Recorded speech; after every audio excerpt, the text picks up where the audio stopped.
The following program is intended for mature audiences. A democratic republic of sports.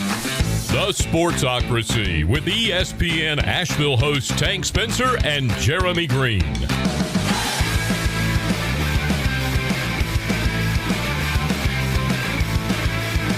welcome into the program. I'm Tank Spencer. Jeremy Greene's alongside. Brian Haynes in as well on this Thursday morning.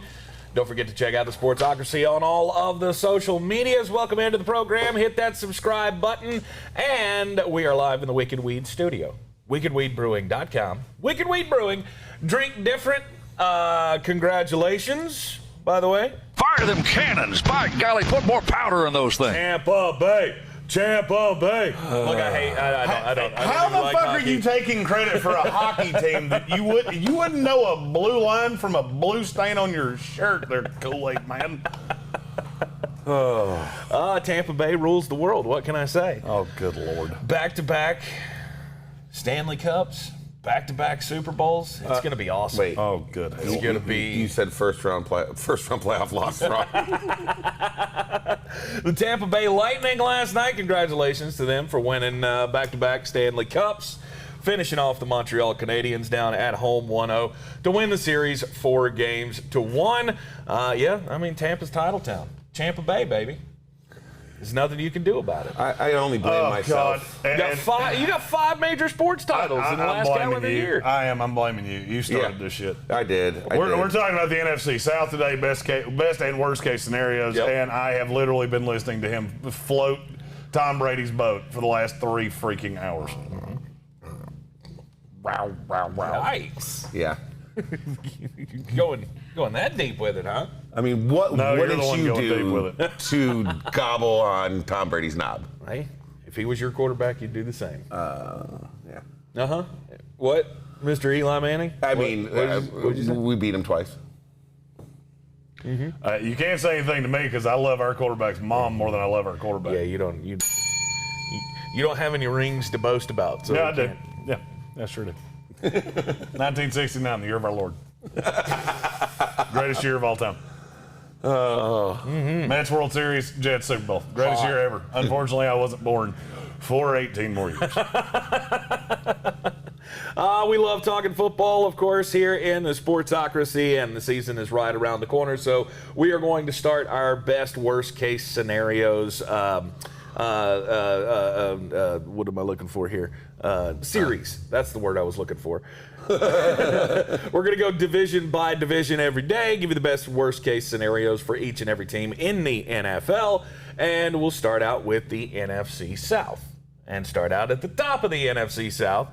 You can hit that fucking button one more time. With the reigning and defending world champion Tampa Bay Buccaneers. Fire them cannons. By golly, put more powder in those things. Best case scenario, it's what? 22-0. Let's do this thing. Let's get undefeated season. Tom Brady wins it all because they're just that damn good.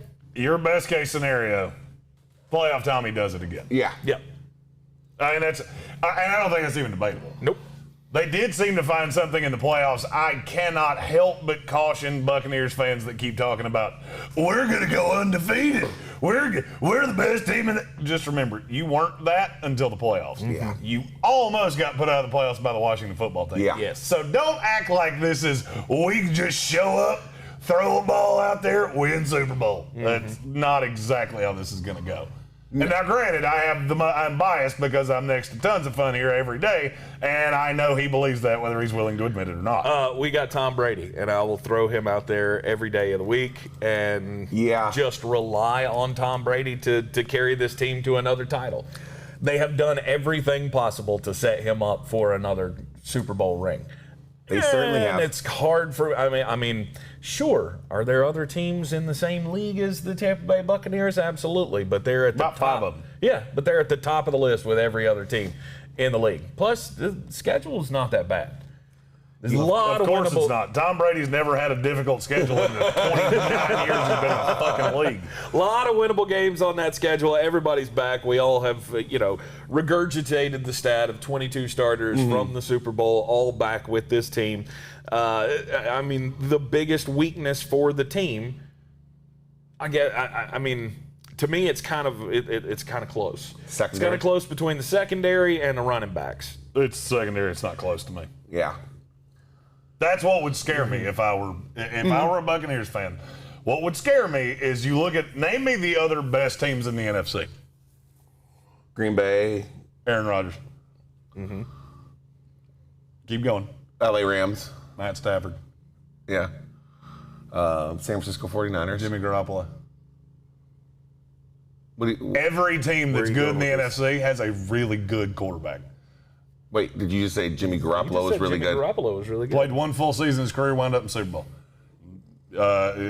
Discredit me, I dare you. I'm not trying to discredit. Now he lives hurt. We think it's a departure from what you usually say about Jimmy. That's why we're confused. Because he's hurt all the time. My thing is range of outcomes. At the end of the day, if you told me Jimmy Garoppolo plays 16 games, they're the third best team in the NFC, and I don't even think it's debatable. Yep. I think Washington is one of the best teams in the NFC as well. All right, so you struggled with Washington last year. Yeah. Now they have Ryan Fitzpatrick. Yeah. Yeah, almost beat they have you a with legitimate quarterback. Taylor Heineken or Tyler Heineke or whatever his name is. 64-calorie Heineken. Yeah, I like him. I like him, though. Fitzpatrick, I think, will have a better year. We're talking about Tampa Bay. The thing is with Tampa Bay is they did a lot. I didn't think they were going to be able to bring back every single person. It surprised me. I know we've talked about who they brought back, all these things, all these stats. It was just surprising they were able to bring back everybody. I think they're just going to live and die, I believe, with Tom Brady. That's the idea. Yeah. That's what this is all built around. Yeah. This was all built around, let's get a quarterback who's not going to fuck us in the ass like Jameis Winston did with his 30 interceptions and his 10 fumbles or whatever. I think it was 8 fumbles, something like that. Yeah. 38 turnovers total in his last season in Tampa Bay. The whole idea was, let's go get the guy who can be the guy, who can be the leader of this team, and let's see what we can do. They went out and got Tom Brady, and it was all over but the crying for me. And there were struggles last year. I said many times throughout the season that they didn't look like a championship team at sometimes, and then they would go out and beat the Green Bay Packers. What was it, 38-10 or whatever it was? And you're gonna see that. Yeah. I got news for you. All right, so we're talking best, worst case scenario. Best case scenario for Tampa Bay is they go 14-3. Best case. Yeah. Stop with the undefeated shit. Stop with they're going to go 16-1. You have a 44-year-old freaking quarterback. Okay? And look, I've said that for a couple years. Eventually, I'm going to be right. Yeah. Right. If I keep doing it, I will be right eventually. Yeah. I think he'll quit. The falling off the cliff of Tom Brady is somewhere in the future. I think Tom will quit by then. I don't think Tom will quit until he has photographic evidence of I'm not as good as I used to be. And I'll be honest with you, I think that comes this year. Now, let me preface that with I don't think he has to be. He can be Kansas City last year with Joe Montana, and this is still probably the Super Bowl favorite. Yep. I don't think it's as overwhelming as everybody else seems to. Yeah. But they are still the favorite to go into this season as Super Bowl champion. But if you said they had to do something before the season started, what would it be? And I want to do this with all 4 teams. Do something before the season started. Because there's something I would like to see. There's something I would like to see every team in this division do. Okay. Tampa Bay's is the only one that does not involve bringing somebody from the outside. Okay. It's re-sign Chris Godwin. They have a week from today to re-sign Chris Godwin. You do not want that hanging over this team. Yeah. You've made it very clear. The salary cap is made up monopoly money. Yeah. So just fix it. Just go get him done. That gives because Kyle Trask is obviously going to get a shot to be the next quarterback of this team. Just get it done. You don't want to have any reason for anything to be a talking point. Right. And do I think it would be? No, not necessarily. But it's the most likely to be a talking point of anything that they have hanging out there. I would say the one move I would like them to see before the season starts, if possible, is maybe maybe try to swing some kind of deal with New England to get Stephon Gilmore.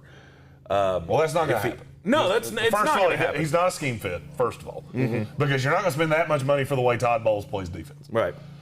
Now, is there a guy out there that you could go get? Yeah. Brian Poole, a guy that played loosely this system with the Jets, who I still am just dumbfounded is not on a team. Maybe I'm biased, but he was the best corner on that team for years. He's still not signed. That blows my mind. What about someone like Richard Sherman? Does he fit the scheme? Loosely, yeah. And we'll get to. I'm going to address Richard Sherman before this is all done. Okay. I don't Stay necessarily. tuned. I don't think he fits in Tampa. Yeah. I don't think you have to do that. I think you have young guys. I would be more of a. Let's see. If I was trying to think of if I was going to go get a guy, which I'm not. Right. Opining that they should. Yeah. Right. I think you can live with what you have because corner is just not that important. I've always laughed as somebody that watched Todd Bowles for so many years. I laugh at hearing how important corner is to Todd Bowles. Name me a great corner that's ever played for him, not named Patrick Peterson. Right. I'll wait. Yeah. The second best one is probably Carlton Davis. That might be the second best corner that's ever played for Todd Bowles. Yeah. It sure as hell wasn't anybody played for him with the Jets. Right. Yeah, for sure. That's guaranteed. So I just don't think it's that important. Right. If I was saying, yes, you need to do one thing before the season starts, that you need to address the Chris Godwin thing and just keep that from even possibly being a problem. Right. Lock him up long term. And I think a lot of what Tampa Bay has, they do have some older guys. You got to hope that these guys stay healthy. You got to hope that the Ndamukong Suhs and the Gronkowskis and Tom Brady stay healthy. You got to figure out, game to game, which running back you're going to go with. I think that sometimes going with a hot hand can lead to some bad beginnings of game. It's Ronald Jones. Yeah. It's Ronald Jones, and it's not even close. There's not a hot hand scenario here. Leonard Fournette can pop on short little runs and maybe get into the end zone once every other week or every 3 weeks or something like that. But for the most part, Ronald Jones is the workhorse running back. Right. See, I don't think there's a thing that we can do to fix the running back issue. Yeah, that's the weakest part of the offense. Right. We don't have to. Think about every running back that's ever played with Tom Brady. The best one's Corey Dillon. Argue with me, I dare you. There's no I doubt watched him about in it. my division for 20 freaking years. He had it used to drive me 1,600 nuts yards. that it didn't matter who he put back there, whether it was James White, Corey Dillon, Lawrence Maroney, BenJarvus, Greene, Ellis. I can keep doing this. Yeah. Guys that would just It show up doesn't and matter. get 150 yards. I and think two there's just touchdowns. this huge misnomer that they have to do something to running back. Yeah. And it's just people trying to find a hole where there's not one. Yeah. Right. Ronald Jones and Leonard Fournette are fine. Now, he will tell you, we've been doing this with ESPN Radio for years now. I cannot say enough times Leonard Fournette's the most overrated player I've ever seen in my life. I've said it literally since it was the day he was drafted. Pretty much. First of all, I don't take running backs in the first round. Second of all, I said I wouldn't take Leonard Fournette in the first round because he's not that damn good. Yeah. Can he be a rotational piece with Jones, Keyshawn Vaughn, Giovanni Bernard? I think Gio's going to have more of a role than people. I do think so too. That's the name that keeps popping up. I think he's going to be a just flat out. I can see him in a James White role in Tampa. You know what role he's going to fill? LaShawn McCoy. I disagree with you. I think he fills the James White role because I'm telling you, Tom missed that last year. Yeah. He missed having that guy because Leonard Fournette has 10 thumbs. Don't give me how many catches because I have a stat for that. If you want to go down that road, I'll give it to you. Yeah. He has a bunch of catches. He doesn't have a bunch of yards. Yeah, he has a bunch of catches from here to the end of the table. Right. Yeah. If you can't catch that, you don't have cognitive skills. Yeah. Right. And you know what that means you are? Dog. Scary go dog! I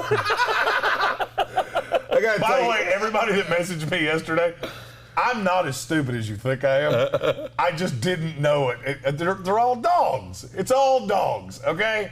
It's different kinds of dogs. Some have colonial ears or whatever the fuck word you said yesterday. Conical. Yeah, it's not a word. You made it up. You're just trying to get me to say it because it's a made-up fake-ass Colonial. word. I wasn't here yesterday. I walked into the studio and that picture was up on the screen, and I said, Why are we talking about hyenas? And he's like, wait a second. That's like a hyena. And then then it got in. I heard about the coyotes and the coyotes. If you want to call it a coyote, put a Y at the end because you spelled it coyote. It's a damn coyote. Foxes and all that. That's what we do on this show. Things are pronounced the way they're spelled. Yeah.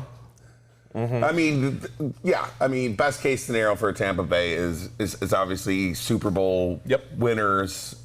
I don't think that's anything not possible. Nope. I don't think they're going to go undefeated. No. I think that's just a silly task to ask a team to. Of course but now the question is, what is the worst case scenario? The worst case scenario. I think we all know what it is. Yeah, the worst case scenario is Tom Brady, Father Time is undefeated. And if Tom Brady, for some reason, ends up being more like, last half of 2020 Ben Roethlisberger than being Tom Brady, then sure. I see no signs that that's coming. I write all of the descriptions. Yeah. So I can tell you before I throw this up there, I'm not just talking about Tom Brady. It's Metamucil stuff been enough. Mm-hmm. Let's be really honest. Ndamukong Suh and Jason Pierre-Paul were both better than they are. Fact or fiction? They played really, They both played. really They had good in the playoffs. 99 combined quarterback pressures last year. Yeah. Yep. Is there a snowball's chance in hell they do that again? Sure. I'm going to go no. I think you've seen the best you can get from them. It's not just Tom. This team is pretty freaking old. There's a lot of guys on this team that are older than you think they are. Mm-hmm. And I could see a path. I mean, let's be really honest. This defense played together for quite some time. Todd Bowles is not the guru son of defense. They had a good run. It wasn't the greatest defense for the entire year. And I think there's a misnomer that it was.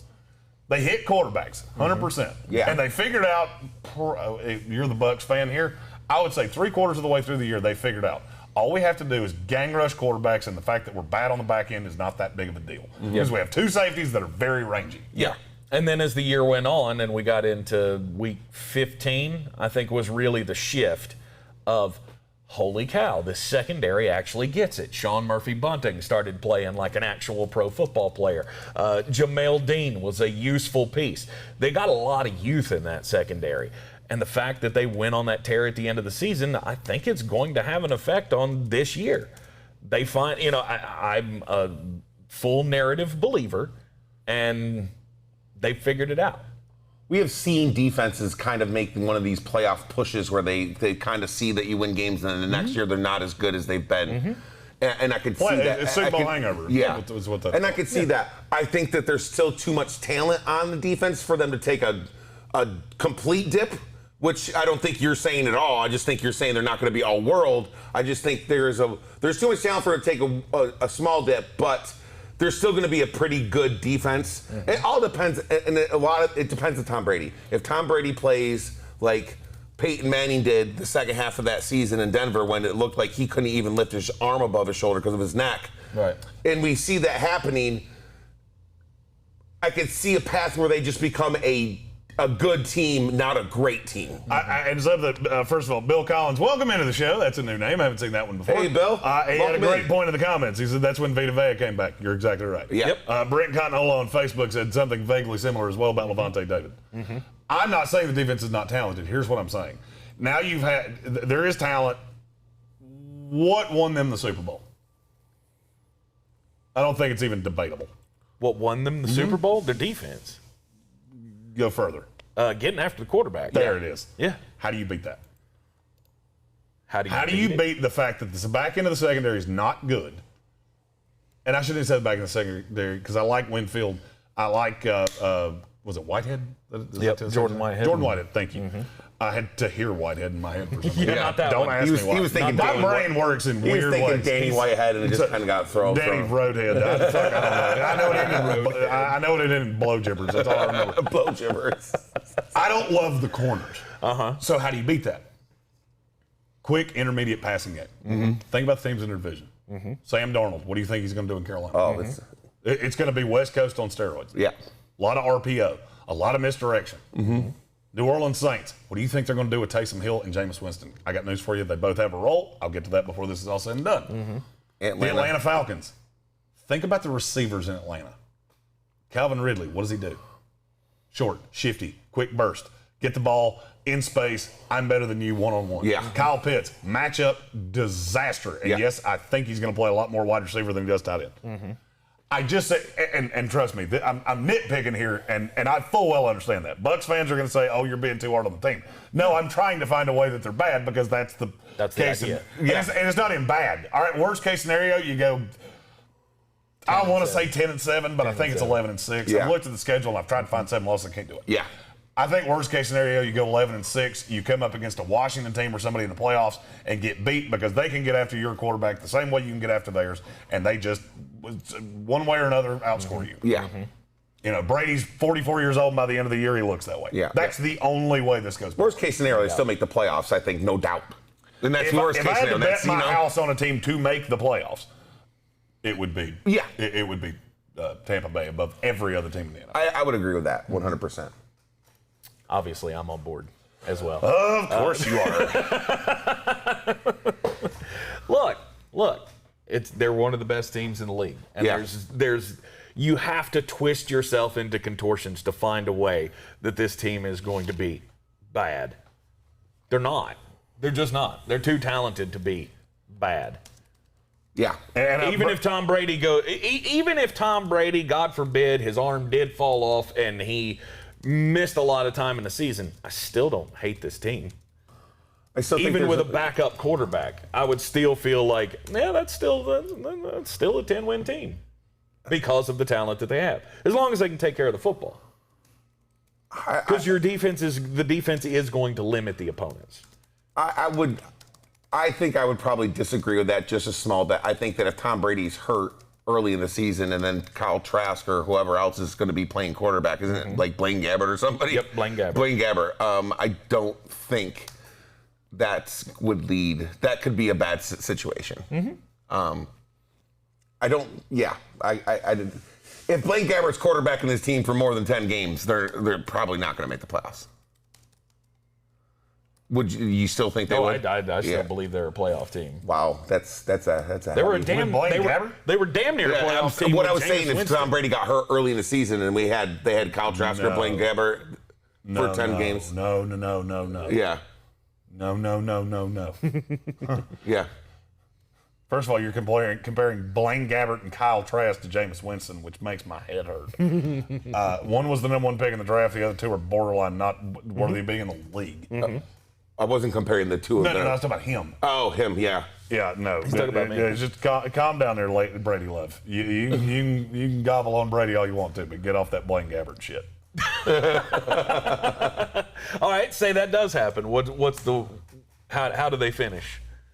All right, what do we say? Say Blaine Gabbert plays 10 games because of injury.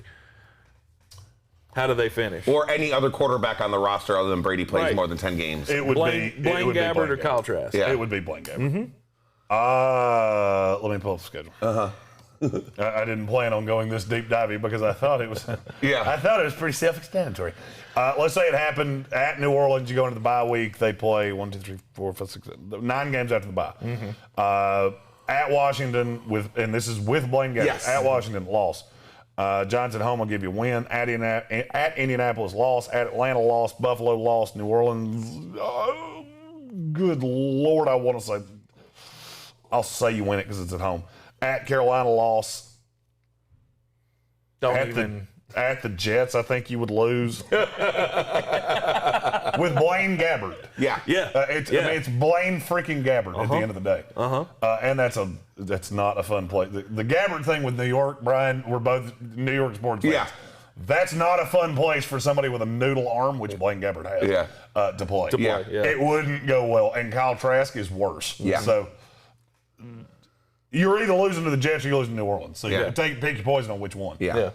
Yeah, I mean that would get ugly. Yeah. That's the path. Yeah. Something happens to Brady and you're in trouble. Yeah.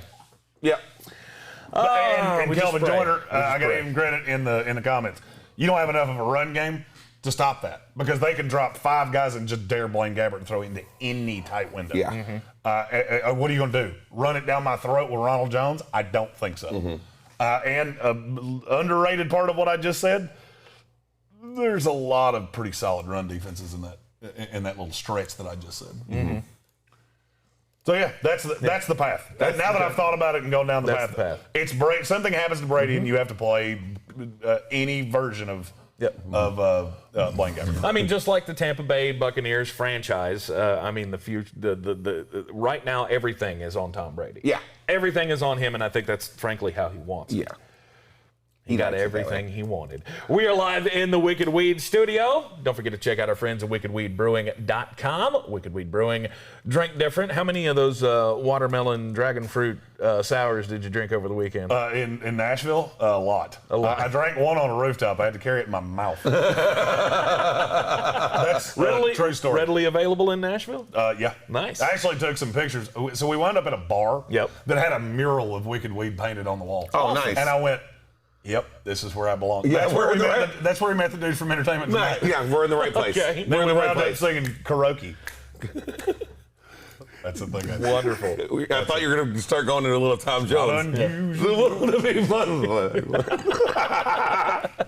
Don't forget, you can check out all of their beers and even order online at Wicked Weed Brewing. Oh, son of a bitch! We forgot to do the tea thing again.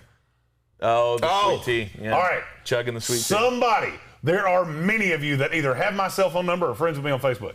Somebody or Twitter. Yeah. If you can get a message to me, I check them often. Yeah. Just somebody, for the love of God, remind me to go by Ingles and get a damn gallon of sweet tea. Yeah. Milo's sweet tea. It took me 4 months to remember to bring a drill in here to fix the table the way I wanted it to. So sorry about the sweet tea thing. Oh, and you can't rely on me to remember things. Yeah, and hold my feet to the fire on the Manscaped Fantasy League. I'll give you all the information on that at the end of the show. Yeah. Yep. We've got a lot of things happening. Football season gets really kind of bonkers around. Yeah. Yep. Hey, my wife just chimed in and said, I'll help you remember. I love that woman. Yeah. That woman has a memory like a steel trap. Yeah. It is just, I can't remember jack shit. She forgets nothing. Yeah. Which is why I have to try to not fuck up on the reg, because she'll never forget it. All right, continuing down the path here of best worst case scenarios in the NFC South, we'll go to the reigning and defending division champions, the New Orleans Saints, who obviously fell in Drew Brees' last game in the playoffs to the Tampa Bay Buccaneers in the second round. The New Orleans Saints, obviously, they have one big question mark, and that's who's going to be your quarterback. They have more than one. They do have more than one. But the main question, and the thing that I think hinges this whole best or worst argument, is what decision gets made at the quarterback position. Best case scenario, Jameis Winston is back. His eyes are fixed. The Lasik worked. And Sean Payton has fixed all of his turnover problems. It's almost like you saw this before the show. Lasik works, Jameis does too. That's best case scenario for the Saints. Yep. Yeah. Because if they do that, I think they can end up being an 11, 12-win team.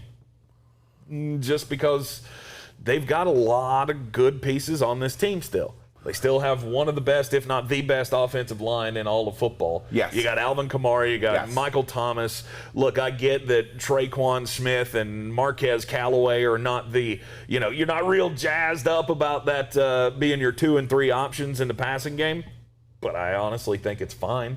I mean, we saw Jameis Winston ball out with Brashad Perriman, for God's sakes. Yeah. As long as he can cut down on the turnovers, I don't really care all that much who his wide receivers are, as long as he's got that one.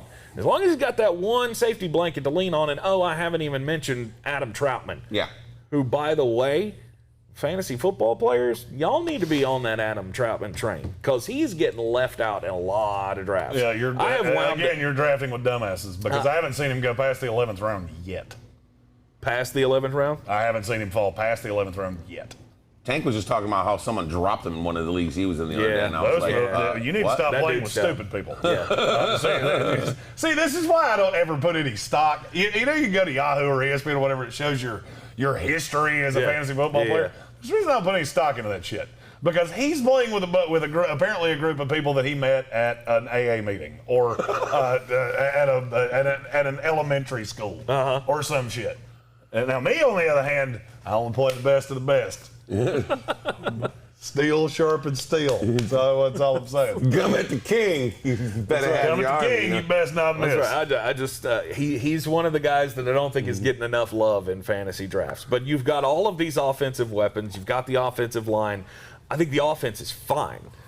The other part of this is where the defense comes into play. And, best case scenario for your defense is, you're going to have to have. Davenport's going to have to play. Thank you. Way That's better. the name I was searching for. And Lattimore's going to have to play a lot better than he did last year because he was not the same player he was the year before. The thing with Jameis is, I think if anybody can kind of fix Jameis, it would be Sean Payton. No doubt. I think he's one of the better coaches that we have in this league, especially helping quarterbacks out. If Jameis can cut down, let's just say he cut down half of the turnovers. Let's just say he had the same kind of year he had a couple years ago. If half of those turnovers are taken away, this team can be good.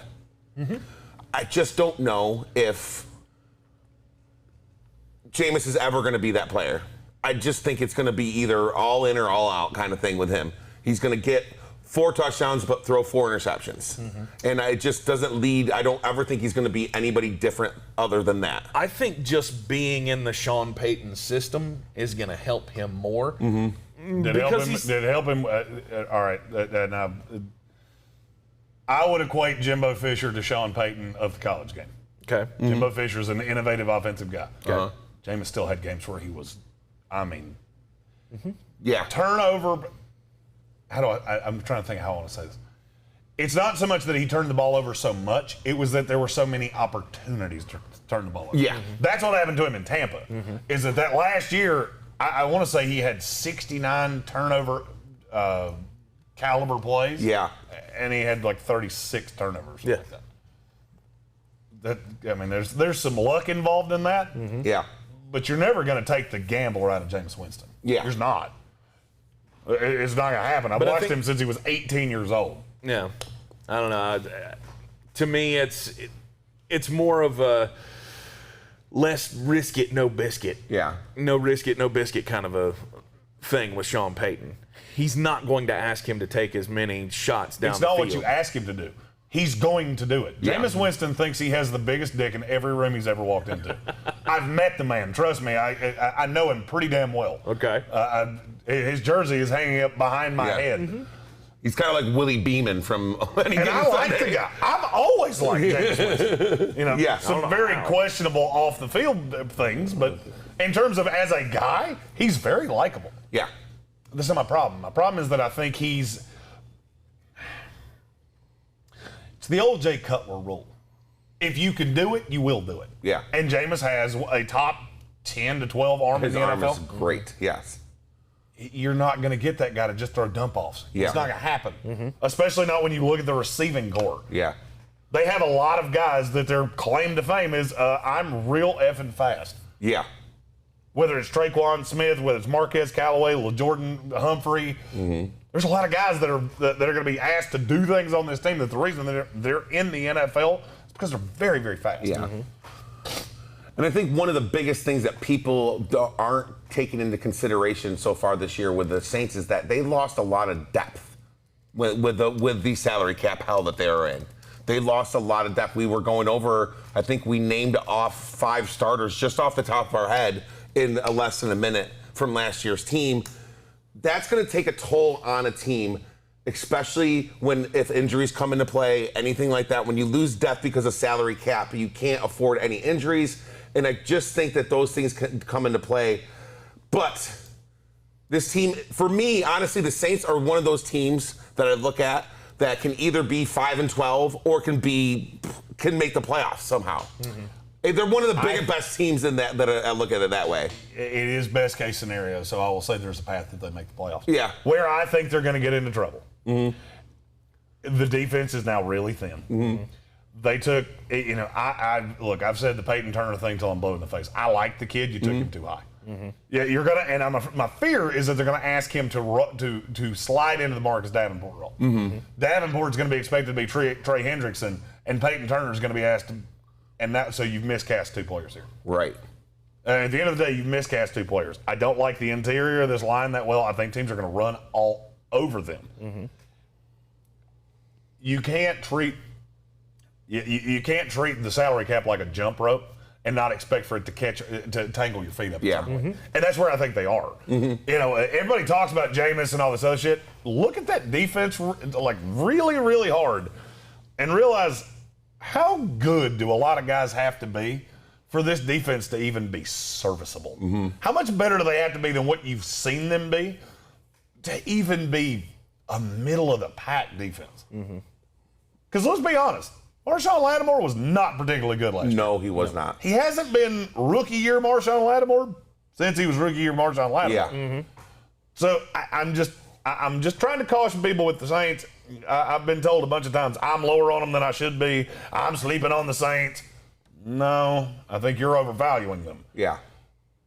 I mean, best case scenario to me for this team is probably 10-7. 10-7, sneak in the playoffs. Yep. I'm right there with you on that.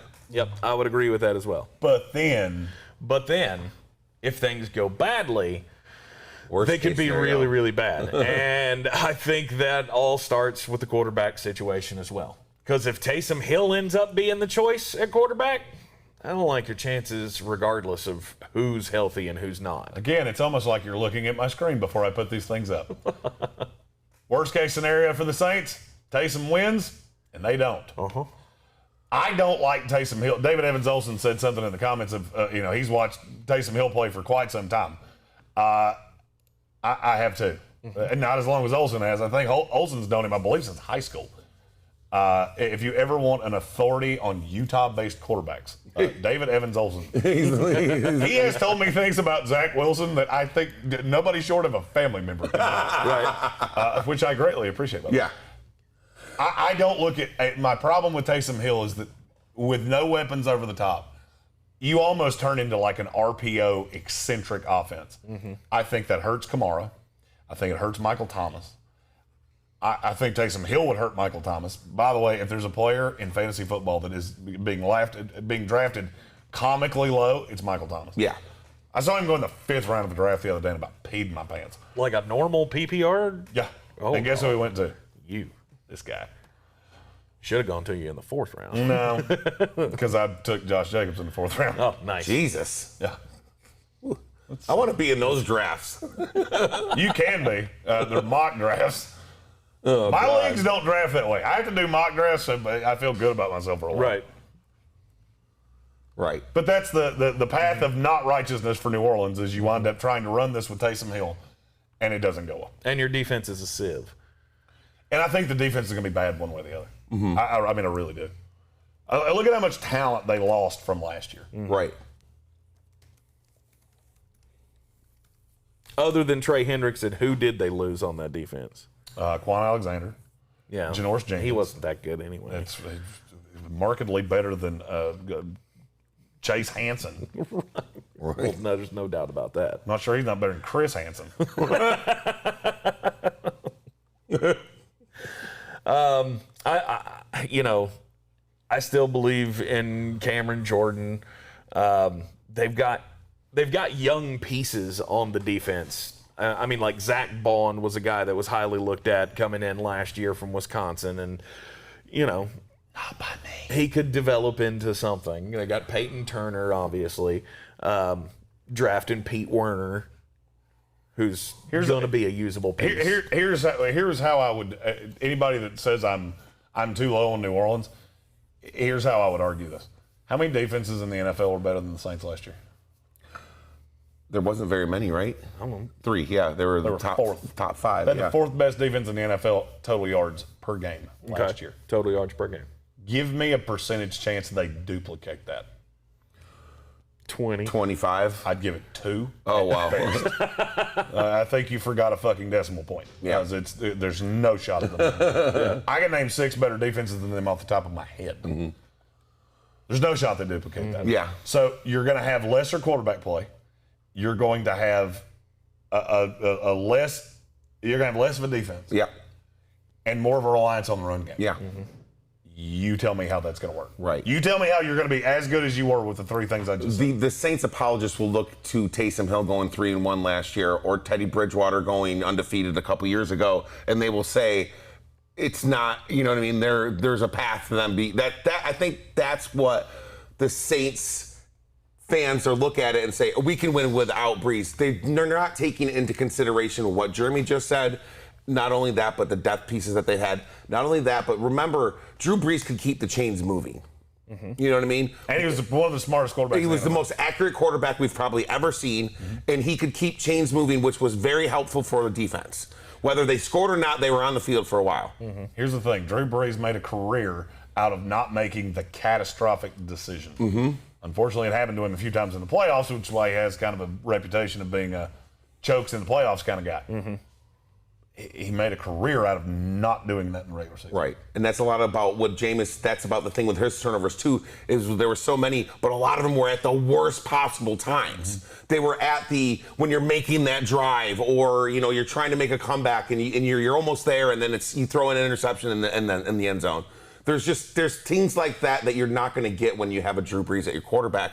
And I just think that the Saints fans just look at all this stuff and they say, oh, we can still win, and they're looking through rose-colored glasses. Of course. I mean, you don't want you want to come in and hope that the next step is not a complete drop-off. They've been a 12-win team, at least a 12-win team for the last 4 years. Yeah. So they're hoping that, you know, Sean Payton is going to be able to make the right decisions, keep them on the right path. I don't think that they're looking at how difficult their schedule is. Yeah.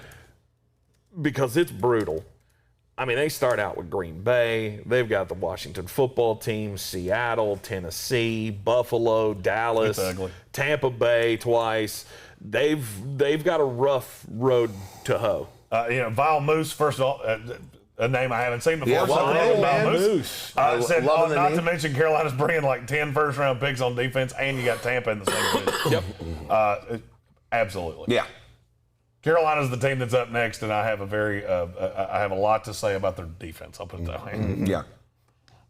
So the outlook to me on New Orleans is bleak. Best case scenario, we think they could end up in the playoffs, just the back end of the playoffs. Worst case scenario, 4-13. Yeah. I was going to say 5-12, but I'm about right there. 5-12, I think, is where I would be. I think people and people are entitled to their opinions. Yeah. I think if you believe they're going to be if you think the floor is higher than that or the ceiling is higher than that, I think you're undervaluing how thin this team is. Yep. 100%. The receiving core is terrible. It's real bad. Yep. But again, to me, everything hinges on that quarterback decision. I trust Sean Payton's going to make the right move, and it's Jameis Winston. Jameis Winston is the right call. But you say there's dual roles. Taysom Hill will have a role. Taysom Hill will have a role. Yeah, 100%. There's no doubt. He had a role with Drew Brees. Yeah, you can't tell me he's not going to have a role. Exactly. Oh, no doubt. Yeah. Support for the Sportsocracy is brought to you by our good friends at Manscaped. They are the world champs of men's below-the-waist grooming. They have these precision-engineered tools for your family jewels. And, of course, you can get right now at manscaped.com the Lawnmower 4.0, their fourth-generation trimmer. It's shaving with a sleek, well-designed, optimized trimmer that makes the shaving time the best time in the bathroom. It's also, keeps you from using the same razor on your undercarriage that you use on your face, because nobody wants to end up, crossing hairs. It's not a good. Never cross the streams. Don't want to be called old nut chin. Yeah. Join over 2 million men worldwide who trust Manscaped, like I do, like he does, with this exclusive offer. Use our promo code Sportsocracy at manscaped.com today and get 20% off of your total purchase and get free worldwide shipping. Trust me, your balls will thank you. Get you a trial pack for your apple sack. Always make the right calls when it comes to your balls. Right. Your balls will thank you. Don't forget, Sportsocracy is the promo code at manscaped.com. Save 20% off today, your total purchase, and get free worldwide shipping. Because you don't want your balls to look like this. Ah! Ah! We'll continue down the path of the best worst case scenarios for the NFC South teams in 2021. And it's time to talk about the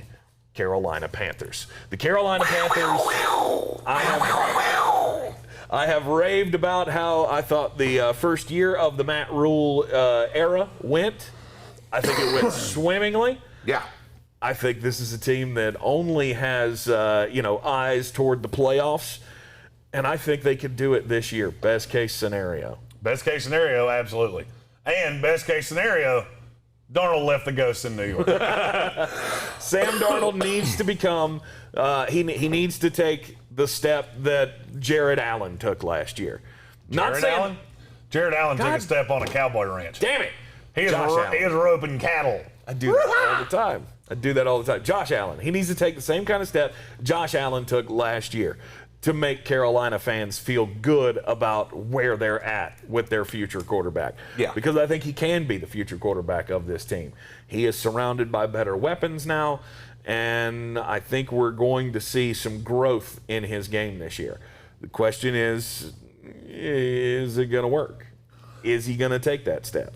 A lot of coming out of camp out of Carolina there's been some raving about how the heart of Sam Darnold, how the grittiness of Sam Darnold, how he's a team player, all these good things that you want to hear coming out of camp. I mean, obviously it's, early camp rhetoric that we hear all the time, but I honestly believe that Joe Brady is going to get the absolute best out of Sam Darnold, and I think he has the absolute weapons to do it on this team. And I think a lot of it has to do with CMC staying healthy is another big thing for this team, because if you got to throw a Chuba Hubbard out there after this, they don't have a Mike Davis on this team like they had last year. Mm-hmm. So it's going to be really dependent on that. We talked about their defense, and I know Jeremy's going to get into this, but it's really young. Yep. Really young, and they've spent a lot of draft capital on the defense over the last couple years, which I think they needed to do. Let's be clear here. Mm-hmm. They needed to. And the other thing that kind of scares me about this team is the tackle situation is still kind of up in the air. And I love the Carolina Panthers. I think they could possibly, best case scenario, they can make the playoffs this year. I kind of think they're still that year away from being a year away. Yeah. Most of the question marks for the Carolina Panthers remain on the offensive line for me, just because I don't know. I don't know if these guys can all be quality starters in the NFL. We know Matt Paredes, that's not a problem.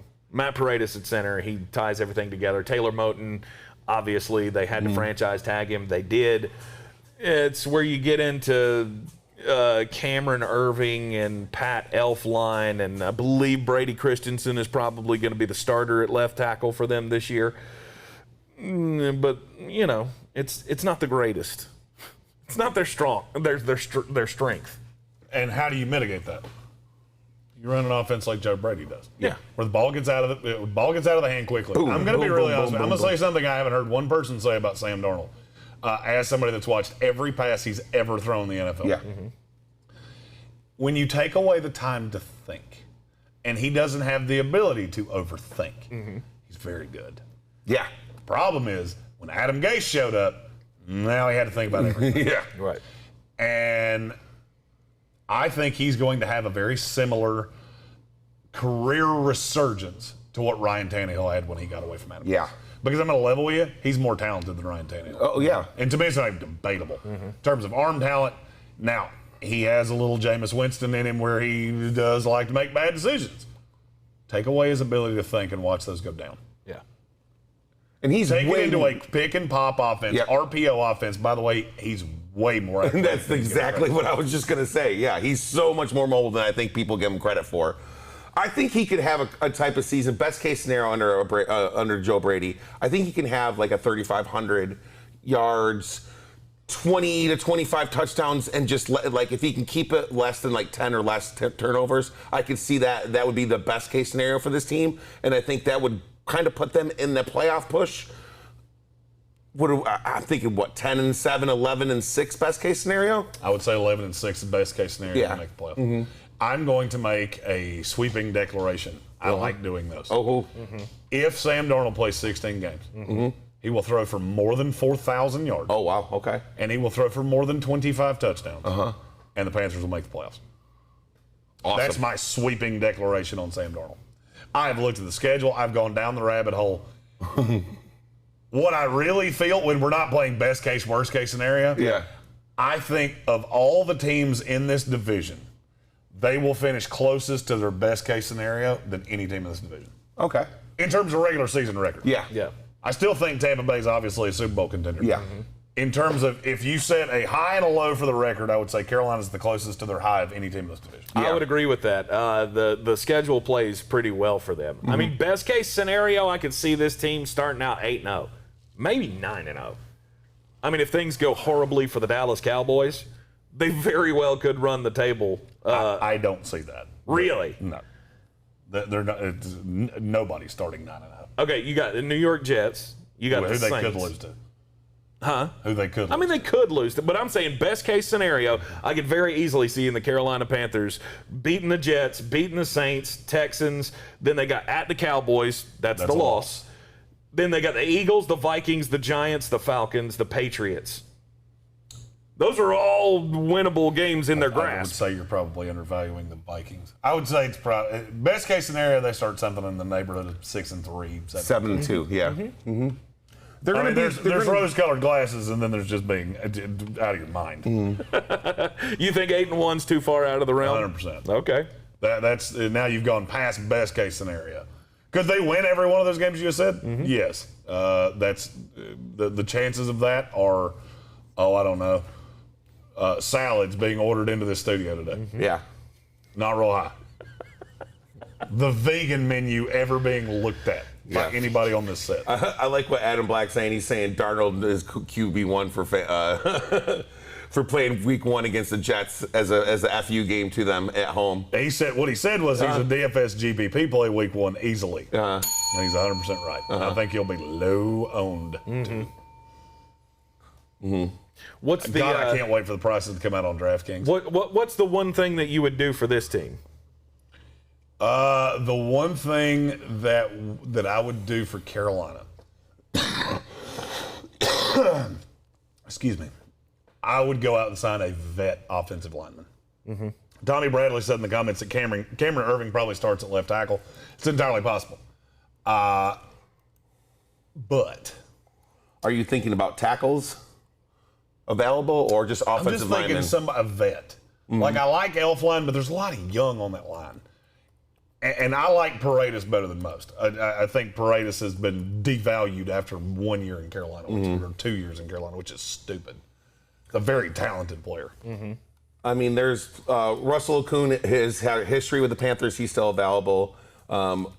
Osemele, what's that with the Chiefs? I can't. Kelechi Osemele. Osemele. I can't believe I can't say it. Mitchell Schwartz, Austin Reeder, all these guys, former Chiefs, are still available.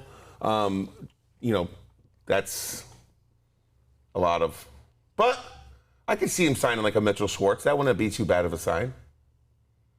That's what I'm looking for. Yeah. A Russell Okung, a Mitchell Schwartz, or something like that. Yeah. Just a veteran stabilizing presence. Awesome. That would be what I would look for. Now with the Saints, it's Richard Sherman.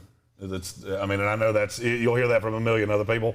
The Saints, what they need to do going into the season, sign Richard Sherman. Yeah. You're asking C.J. Gardner-Johnson to do entirely too much. And now, And I remembered we forgot to do that. yeah. Now, the worst case scenario for the Carolina Panthers. Panthers fans, you're not going to love this. Yeah. You see, this is Sweet tea delivery. we have sweet what I'm tea talking delivery about. into the Wing and Wing studio. The man's in the comments. The man's bringing sweet tea in the studio. That's right. This is just. I'll pass this along over to my friend sweet. there. Oh, sweet. Thank you, Michael. Michael Whiteside coming through. That's a lot. That is a lot. That's a lot. That is a lot. Did you bring a bucket that he could puke in? Yeah. That's the question. I got a box. He's got a box. All right. He's got a box. You know, now that I'm looking at that looks a hell of a lot bigger than I thought. Before we get to the chugging the gallon of We'll do that. sweet We'll do tea that at the end. Yeah. stunt. Mainly because I have to mentally get prepared. Yeah. And maybe Here, have I'll just take this, put it to the side for right now. maybe have a Let's, conversation. With Jesus. Let's talk about the worst case scenario for the Carolina Panthers. The worst case scenario for the Panthers is Sammy's just not that good. Worst case scenario. There it is. Yeah. Charlotte's haunted too. Worst case scenario is that Charlotte has ghosts just like New York. Yeah. And that's my fear. I will tell you, Darnold's limitation is that the more leash you give him, the more leash he's going to take. The best he ever was he went through a 6-game period with Adam Gase. I want to say they started the year 1-6, or he started the year 1-6, and then won 6 straight games against like the 6 of the 7 worst teams in the NFL. He's very good against bad defense. Yeah. My fear is that there are a lot of good defenses in this division. And I shouldn't have said good. I think there could be a lot of decent pass rushes in this division. There's a lot of good defenses on the schedule. Yeah. And he's as much of a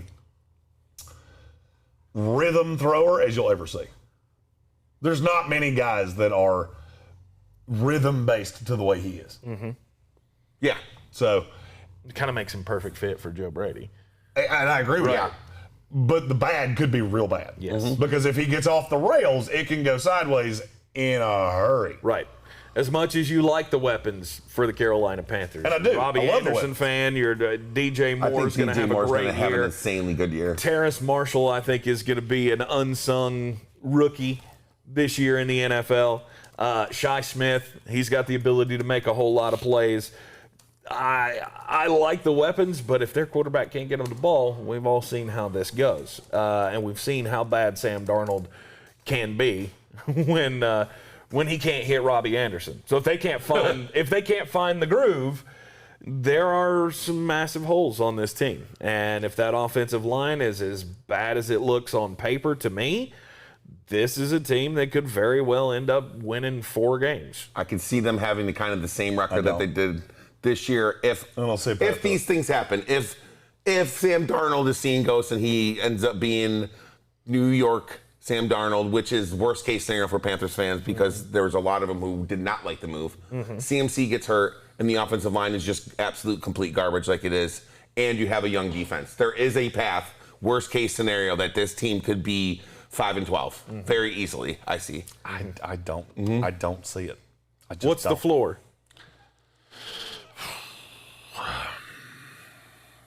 Worst case scenario. Yep. 7-10. 7-10. 7-10's worst case scenario. I don't see them being worse than that. This kid was 2-10 with Adam googly-eyed dumbass Gase and a defense that couldn't stop a nosebleed with a roll of paper towels. Right. I don't see him being worse than that with Matt Rule and talent around him. I just don't buy it. Plus, and this is another thing I haven't heard a lot of, the pressure in Charlotte's just way less than the pressure is in Oh, yeah, absolutely. I've done Zoom calls with Jet reporters. There were 40 of us in the last one I did. Yeah. I've also done Zoom calls with Panthers reporters. You care to take a stab at how many were in the last one of those I did? 4. It was 8. And I was the 8th. I didn't even have a role in the last Jet one I did because I didn't qualify for the top 30 or however many to get on screen. Right. There's just a big difference. And Sam's a California laid-back surfer kid. You put him in Charlotte where, yes, there are expectations, but you don't have a media member every time you go to a fucking Bennigan's. Bennigan's. I like Bennigan's. Good for you. I've never been to Bennigan's. You've been to Bennigan's Invitation a few times. What is it? Bennigan's? It's, It's like an Applebee's, Ruby Tuesdays, O'Charlie's, like all that. Yeah, it's that eating good in the neighborhood local establishment where you get 75 pieces of flair on your uniform. Yeah, I can get 16 riblets for $5. I was going to say you get 78 boneless wings for $43. Yeah. That kind of place. Yeah. I got you. A place that, not trying to cast aspersions here, but seems like it would be right up your alley. No doubt. I'm all about mass quantities and cheap food. Eating good in the neighborhood. Isn't that where Waiting was filmed? Yeah. Michael Watson said Waiting. That's where Waiting was filmed. Aha! It is. Gotcha. Welcome to Shenanigans. That's right. Shenanigans. Shenanigans No, was in Shenanigans Office was Space. Office Space. Yeah. No, Just like Shenanigans that. was in Super Troopers. Shenanigans was also in Office Space. Yeah. Huh. That was the restaurant Jennifer Aniston worked at in Office Space. 75 different Which, pieces by of the way, greatest movie ever made. Jeremy watched the freaking movie, ladies and gentlemen. Let's I've watched that movie. give him a round of I've applause. watched that movie a bunch of times. I don't think the Panthers defense has the ability to be god-awful. I really don't. I think they took a step last year, and they only added more weapons to this defense. Was Hassan Reddick and Denzel Perriman, I think, was like an unheralded move of the entire offseason in the NFL. I can't remember. Shit. Patrick Holt said, is that where the waitress worked that Tiger Woods banged? It wasn't. No, was it? I thought it was Waffle House. No, it was like Waffle House. Ponderosa? No. Ponderosa. No, what the fuck was Perkins. that? Perkins. Perkins, She was yeah. a Perkins She was a waitress. Perkins waitress. Which is like Denny's, only grosser. Listen, I grew up in upstate New York. Perkins you were was good completely eating, wrong baby. about that. Perkins was class when I went upstate New York. When you got the family all dressed up, that was Sunday afternoon after turkey. It was Tchotchkes in Office Space. Yeah. We got this all kinds of fucked up. We're all on it. We're playing the match game with weird restaurants from stupid movies. Yeah, no, You know what that calls for? Scary Go Dog! No, Perkins is it is by far the fanciest of the pancake places. You know, I really we should go over the order of shit before a show. We do. We do. Because you throw me off and then I can't find where the stills are again. Yeah. See, because if we'd just gone in order, I wouldn't have had left Scary Goat Dog and run off half of our audience because they were staring at a demon minion of the Antichrist dog on the screen for so long because I could have found what I was trying to do out there. I apologize. I thought we were going down the path that we had talked about. Nope, we did. Tampa, New Orleans. What order Carolina, did we build Atlanta. the graphics to? Tampa, Carolina, New Orleans, Atlanta. And you threw a wrench in it, and now I'm all fucked up. And eventually, you're going to get the Lion King hyena dogs. I do remember saying order of finish. Did I not say that? There was words. Yeah. I'm gonna level. I hear no better than 30% of the things you say. Communication in the mornings around here is usually based at have you Lacking made at coffee and what are we going to talk about and two chicks at the same time. That's about as much as it gets. And Adam Black asked, "Are we doing a DFS for the Open?" Yes, it's going to be called the Two Chicks at the Same Time. Yeah. Open Championship Invitational. Awesome. That's 100% happening. and don't ask me what any of those things have to do with each other. I don't fucking know. All right, last one on the NFC South list here. Best and worst case scenarios. The Atlanta Falcons. Oh, Falcons fans are going to hate this so much. The analogy that I used for the graphics is going to be just universally hated by Falcons fans. To me, the Atlanta. Well, most people. I can already hear the comments of, what the fuck do puppies have to do with the... Just, You'll get to it. I'll tell you. He'll have to explain. Yeah. And For the Atlanta Falcons to be really good this year, good, damn near great this year, they're going to have obviously everything go the right way. Matt Ryan is going to have to be MVP level like he was 5-7 years ago. They're going to have Mike Davis turn into a real boy. They're going to have Calvin Ridley stand up to number one coverage. Russell Gage has to step up to be a solid number two. Which I think, he's not a two. Kyle Pitts is the one, Calvin Ridley's the two. Kyle Pitts is a wide receiver. At the end of the day, I evaluated him that way. I graded him that way. I've told you that since day one, and that's the reason that he went at number 4. Right. Because he's a wide receiver. Right. So I just don't know best case scenario. I don't know would if all be, of that is possible along with your defense being credible. Yeah, credible is a good word. All right, so before I put the still up here, I need to explain this. Uh-oh. What do I always call Arthur Blank? Cruella DeVille's husband. Because he looks like Cruella DeVille's husband. I don't know how many of you have ever watched 101 Dalmatians, but Arthur Blank looks like the man that would be married to Cruella DeVille. Mm-hmm. Very evil looking. So, with that being said, best case scenario for the Falcons is the puppy coat fits.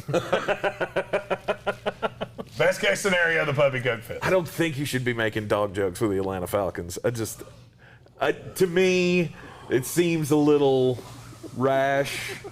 Seems a little... I didn't even kind of think of that.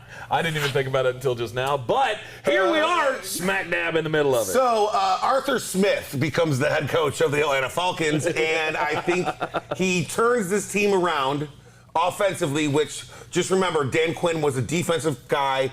He's been there for quite a while now. Now they got an offensive head coach. Matt Ryan is still in the middle tier of quarterbacks. I still think he's top 12 in this league. Yep.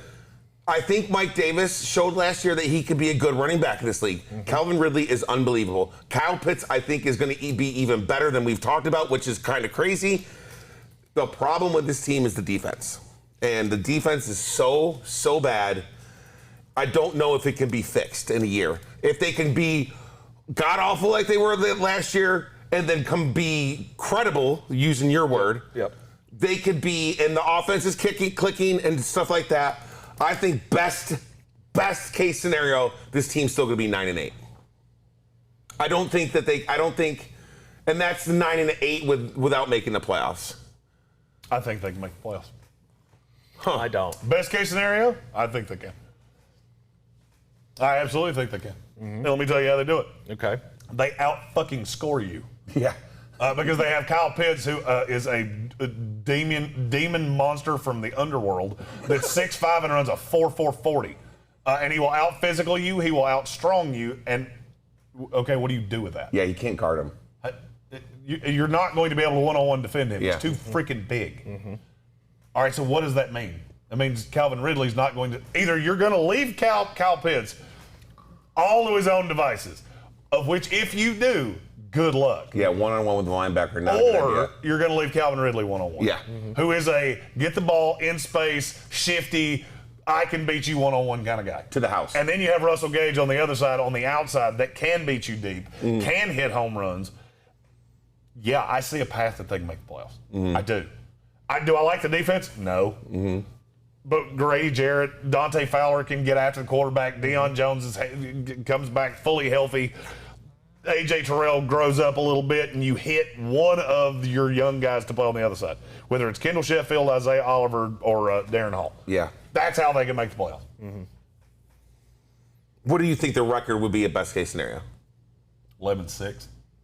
That's crazy. Have you seen the schedule? I know, The schedule's terrible. I have seen the schedule. I mean, the best I can get to is 9. I think Okay. in our early All right, well, projections. I'll play it out for you. First 5 games of the year. Eagles at Tampa Bay, at the Giants, Washington football team, Jets. You're telling me there's no shot they're 4-1 walking away from that? Yeah, there's no shot. I shot. do. I 100% see a shot that they are. Because they outscore Washington. With the way I just said, okay, who's going to defend Kyle Pitts? Yeah. Turns into a shootout. It's in Atlanta. It's in the Dome. They play better in the Dome. You're telling me there's no shot they go 4-1. You're telling me there's no shot they beat the Eagles, the Giants, the Washington football team, and the Jets. Yeah, Bullshit. I guess there's a shot. There's a shot they go 4-1. All right, coming back after that, at the Dolphins, winnable game. I don't think they will win it, but it's winnable. And it's coming off a bye week. Carolina, winnable game. At the Saints, winnable game. At the Cowboys, should have beat them last year. And yes, I know Dak's back. I got all that. Oh, Dak was playing there. New England, they're better than New England. Jacksonville, they're better than Jacksonville. Tampa Bay, San Francisco, then you get in Carolina, Detroit, New Orleans, and Buffalo. You're telling me you can't find 11 wins in that? You're trying not to. Yeah. Because there's a lot of shit. There's a lot of dog shit on this schedule. Yeah, because I think a lot of that was far hard for me because I think I had them winning in our first picking of our records. I think I had them winning 4 games. So I'm just, even best case scenario, I think it was hard for me to justify 7 more wins. But with you just reeling them off, and if it's a best case scenario, they can easily win. 5 worst defenses in the league, 4 of them are on this schedule. Yeah. Just throwing it out there. Yeah. That's the best case scenario.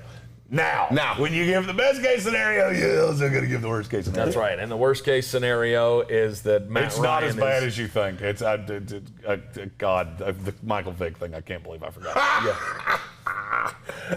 The worst case scenario is that Matt Ryan does not get anywhere close to being what he has been. Kyle Pitts just has trouble translating to the NFL, which I don't think is really possible. Not gonna happen. But I mean, Mike Davis is Mike Davis. He turns into Seattle Mike Davis rather than being last year's Carolina Mike Davis. See, I don't think it's any of those things. It's real simple to me. Okay. The puppy's piddle in the Dome. If Atlanta's going to be real good, you better be 6-2 at home. Yeah. You better be. It was just. Oh, actually, it'd be 6 and they'd have to be 5-2 at home because one of their home games is in London. Is in London, yeah. Thanks for taking that. Thanks, NFL schedule. Thanks, because that should have been a Jets home game. I'm real glad they gave it to you because we play 9 games at home this year, and then play one that's not actually a road game. Oh God, I'm going to make so much money on the Jets this year. I know we have some Jets fans in the comments. I am going to make so much ever-loving money on the Jets this year that I may not have enough places to spend it all. Yeah. I may just have to give it away on this show.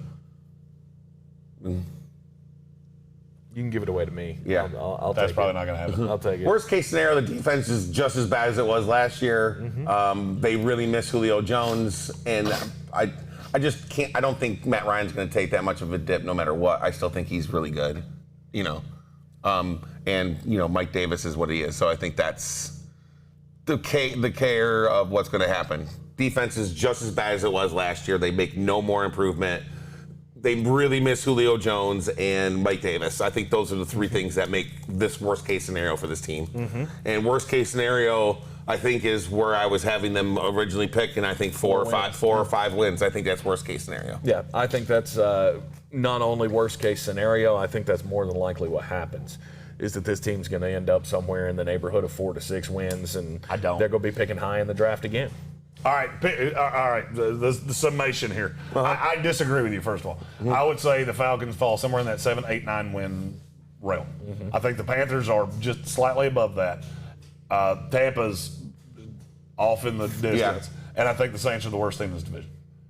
That's how I believe this division goes. Yeah. Do you disagree with anything I just said? I do. I disagree. I think New Orleans is going to be ahead of Atlanta. You smell that? Yeah, I smell a bet coming. I smell a bet coming. You want in on this? New Orleans finishes ahead of the Atlanta Falcons. I'm willing to. I'm willing to put that on the board. I think I'm going to have to. I'm willing to put that on the board as well. So you're going Saints? I think the Saints are going to. No. I think the Falcons are going to be the worst team in this division this year. That's what I'm saying. You're taking the Saints to have to be the better team. Yes. You're taking Saints? Yeah. You're taking Saints? I'm taking Falcons. You can put it on the board. Yes. Yes. That's our second bet of the season. Oh no, we've had a couple on ESPN Radio. We need a board. Yeah. We have a big board. We'll put the tote board up. Yeah, but it has stuff on it. It needs its own board.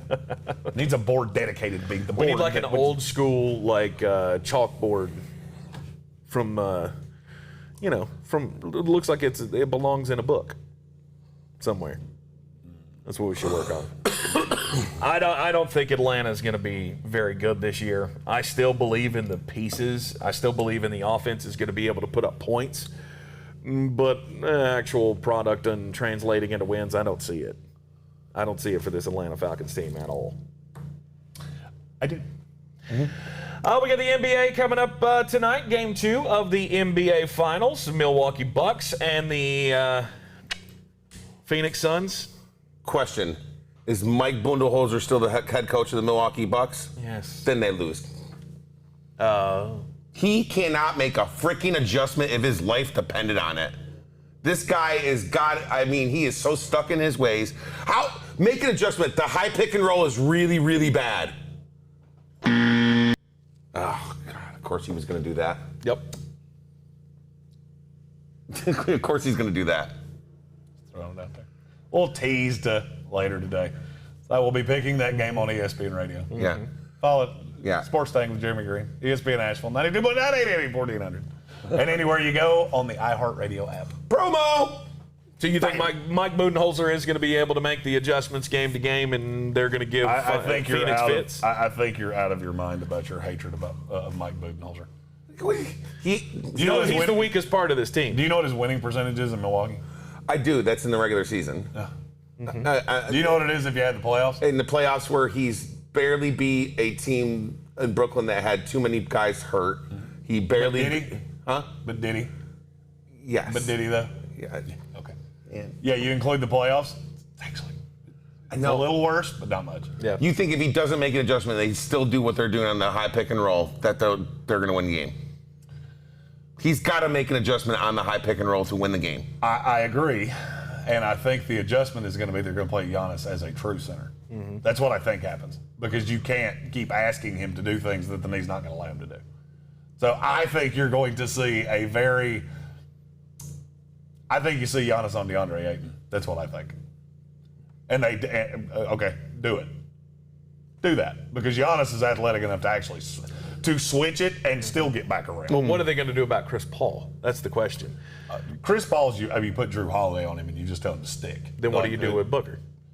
Because they had Drew Holiday playing on Booker last game. Yeah, I would probably put Middleton on him. Middleton has a size advantage. He's not as good a defender, but Now, I'm saying if they can make those adjustments, if they make those kind of adjustments, I give Milwaukee a shot. He hasn't shown the ability at all this postseason to make any sort of adjustments. He, like you said, Jeremy, he comes from that San Antonio way of thinking is, this is how we do our things. I need you to beat us doing our things, and we're not going to change it. And that hasn't worked a lot. They needed a lot of injuries in Brooklyn. They needed Trae Young to get hurt. Yep. They needed a lot of these things. And I just think if you watching game one, I looked at it and said, oh my God, you have to do something different. I kept screaming at the television set, and I just didn't see it happening. Mm-hmm. So, can he do it? Yes. Will he do it? I don't know. Right. Brings us to the Monkey Knife Fight play of the night. Ooh. Go to monkeyknifefight.com and create your account today. Use our promo code TANK at your sign up, and when you make your initial investment, they will match it all the way up to $100. So possibly $100 free for you there. Also, for using the promo code, they'll give you a $5 free play, which you can use on tonight's game, Jeremy. I am playing the more or less 3x multiplier between the Milwaukee Bucks and the Phoenix Suns. I will take over 26.5 for Giannis Antetokounmpo and over 27.5 for Devin Booker. Mm-hmm. I think the Drew Holiday switch happens. I think they put him on Chris Paul. They'll put Middleton on Booker, and Giannis will wind up on DeAndre Ayton, and I think he is going to torture him away from the basket. First step, I like Giannis. I think Giannis is going to be a little healthier. I don't think he should have played in game one. He's had 2 days between then and now. Yeah. Had been no setbacks to what I've heard. Yeah, I'm going over. And I think Giannis is going to be real good. Mm-hmm. So over 26.5 for Giannis, over 27.5 for Devin Booker. Don't forget to use the promo code TANK, T-A-N-K, when you sign up at monkeyknifefight.com. All right, it's time to put your money where your mouth is. So Badlands Booker chugged a gallon of lemonade at the hot dog eating contest over the weekend, and Jeremy went, yeah, I can do that. Which mic am I on? So you are on one, mic right? number one. Okay. Yeah. How long did it take Badlands Booker to do it? 37 seconds. It was 37 seconds. Okay. Badlands Booker did it in 37 seconds. And Do we have a timer somewhere? And Jeremy, you think you can beat that time? Is that what you're saying? I think I can. Just in case, we got a boom bucket just in case. Yeah. The reversal of fortune. The reversal of fortune. Just in case, there's a little reversal of fortune here. We're going to hold this out. You just feel free to spit right into that thing. Well, here's Okay. my question. I'd love to know who cleaned out that cooler because you're a good fucking American. You're welcome. Was that you? That was me. God bless that man. You two just keep talking. Keep talking. No, it's go time. It is go time. Badlands Booker, like I said. The guy, he needs to get pumped up here. Yeah, look, he got the fucking months. I got it showed up and I didn't expect it. Ooh, it's cold too. That's nice. You should have been mentally prepared for this Are you going to do it for the sitting last 2 down? days. Well, if I stand up, you can't see me. Well, they'll be able to see your stomach, which is even better. No, you don't want to see that. This is going to be great. Oh. I will Does be. anybody have a timer? I got a stopwatch ready to go. Stopwatch going. I will be heavily impressed if you drink that entire gallon. Yeah, if he can get it down. If you can get it down, I don't even care about how long it takes. It's not going to be good. Amy, are you in the comments? Make sure that you have his insurance card ready to go. It's probably a bad time to mention that I don't have it. All right, here we go. But it did stay out in last night. It is now the time to see if he can nut up or if he'll have to shut up. This isn't a gallon jug. That's a gallon. It's a gallon. Is that what they drank it out of? Was like a milk carton? They had. No, he had it in a pitcher. They had like a pitcher. We don't have one of those. No, you got to go. This is one of those times that I wish I'd just shut my dirty whore mouth. Yeah. Bingo. He didn't really think that someone in the comments would just be bringing it over. Thank you, Michael Whiteside. No, I didn't. Yeah, just Open up that T-rope, baby. Let it go down there. Just like in those old days that you don't want to talk about. Quit stalling for time. I'm 100% stalling for time. Yeah, you join in there. They're tons of fun. Nope. And you get to make jokes. All right. You tell me when you're ready. Hold on. All right. Well, you tell me when you're ready. I'm never going to be ready, but I'm getting ready to Okay. start, so. All right. 3, 2, 1, go. The form's starting out nicely. Yeah, that is a great start. Oh my God. He has opened the throat, and he is about a quarter of the way through now. All right. He got it. All right. That's a great start. Good start. That's that was one quarter of the gallon. We're quarter at 18 gallon. seconds. Wow. We are 18 seconds in, and is he throwing in the towel already? That's the question. I would have been fine had one of you not said that's a quarter, and I went, that's a fucking quarter. Jesus, fuck me. You might be close to a third. Come on. Oh God. That was an impressive start. We got 43 seconds. Yeah, you're not going to beat the time. Oh no, I'm not good. I think with some actual prep, maybe a little food, Yeah. Oh. I think I can make a run at this. Okay. All right. So this was a practice run. Are you tapping out? Tapping out for round one? No. I'm tapping out for round one. But I'm going to make it. There will be a comeback. Okay. So I don't eat breakfast. So right now, all of that's sitting on my stomach like. That was underwhelming. Wow. You're underwhelming, dick. I'm not even kind of surprised by that. Wow, that is a lot of fucking fluid. That is a lot of fluid. There's a lot of sugar. Oh, I didn't even think about that. Yeah. It's a lot of sugar. That's a lot. Good That's a God. lot of sugar. All right, join us this afternoon in the Amy said medical card ready. in the Sports Tank with Jeremy Greene. We'll be on ESPN Asheville 92.9 FM, 880 AM, and 1400. I thought he was going to have a reversal of fortune for a second there. The way. Listen, I ain't no rookie. I'm vomit-free since 93. 3 to 5 weekday afternoons. You can hear it everywhere on the iHeartRadio app. We'll be on ESPN Asheville this afternoon to go over more about tonight's NBA Finals game. We've got some other ancillary stories as well. Conor McGregor says he was just taking it easy on Dustin Poirier last time.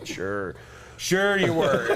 We'll talk about all of it this afternoon over at Radio Ranch. Gotta say thank you to Michael Whiteside for bringing it and come through in the clutch with that, because I can't wait to see this happen again. Oh, it's 100% gonna. Yeah.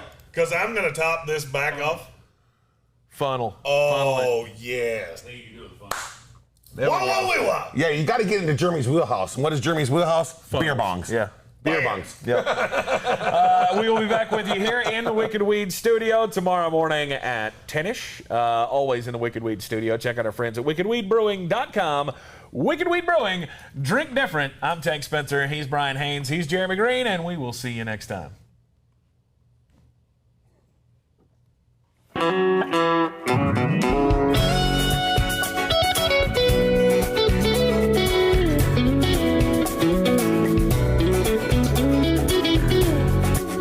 Thank you.